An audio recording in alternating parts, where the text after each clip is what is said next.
nikdo jiný Na doplní říkáš, na doplní podnikáš, mi řekli, jo, že to platí. Vy jste magor. Vy nejste normální, jste magor. Jiný to neřekne a drž hubu. Jo, ale jsi takový magor. Já vám říkám, že když jedete z pásma B do pásma 1, musíte mít jízdenku. Ne, nic nemusím. Pro pásma Ne, 1, pro nic, pásmo 1. ne, nic nemusím. Jako když si kupujete za 18. Musím se jako posrat a to ani já nic nemusím. No v pořádku, tak se Jo, vystupte, ne, to nevyplatí tady odsaď.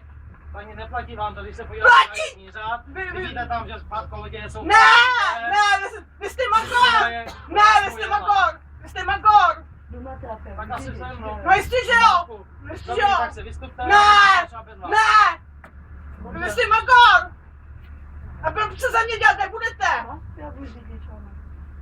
Proč se za mě dělat nebudete? Protože mě serete mě. Já se vám snažím vysvětlit, že kdyby takový revizor, zaplatíte 950 korun pokuty. A vůbec se s vámi nebude bavit. Ne, to se stalo snaží, že ne, protože vy jste magor. Protože jiný člověk řekne, to si hubu, ale jste takový magor. Vy jste magor, vy nejste normální.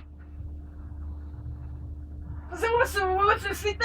To si myslím, že se vám to snažím říct tak, jak je Ne, tarifu. to mi neříkáte, protože to není pravda, žete a ještě se.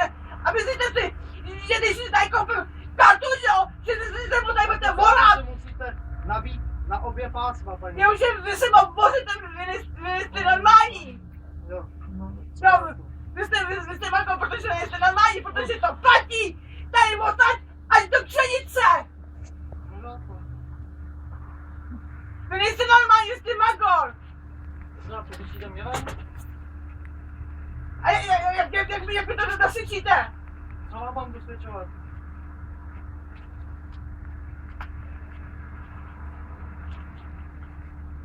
Vy nejste normální. To možná. Protože já to mám ověřený tohleto.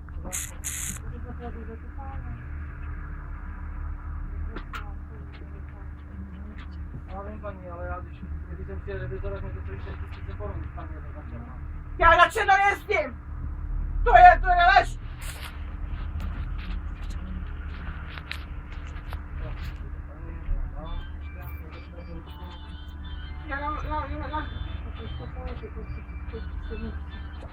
No, čau, jsi tam?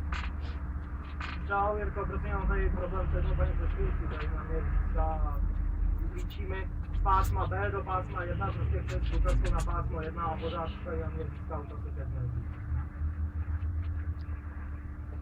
No. Tak už máte to vyřízené, pokud se No. Ano. Ano.